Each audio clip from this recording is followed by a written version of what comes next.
আমরা আজীবন পড়ি সুবহান রাব্বিয়াল আ'লা, এর অর্থটা কি কেউ জানে না, ঠিক কিনা? তো চোখ দিয়ে পানি নামবে কেমনে? চাইনিজ ভাষা আমাদের কাছে যেরকম, কোরআনের তেলাওয়াত আমাদের কাছে অনেকটা এরকমই। চাইনিজ ভাষার অর্থ জানি না, কোরআনের আয়াতের অর্থ জানি, কিন্তু এই কথা বললে কি আল্লাহ আমাদেরকে ছাড়বে? No excuse will be granted that day. সেদিন আল্লাহ কোনো এক্সকিউজ গ্রহণ করবে না।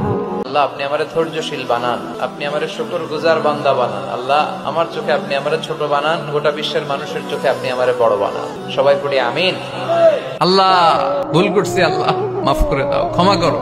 আমি ক্ষমা চাইতেছি, কিন্তু আমি ক্ষমা করি না আরেকজনকে। তুমি ক্ষমা করো না, তুমি ক্ষমা চাও কোন সাহসে? কোন নারীকে যদি তার চেহারার ডিজাইন তৈরি করার সুযোগ আল্লাহ দিতেন, সে নারী তাকে বিশ্ব সুন্দরী করে তৈরি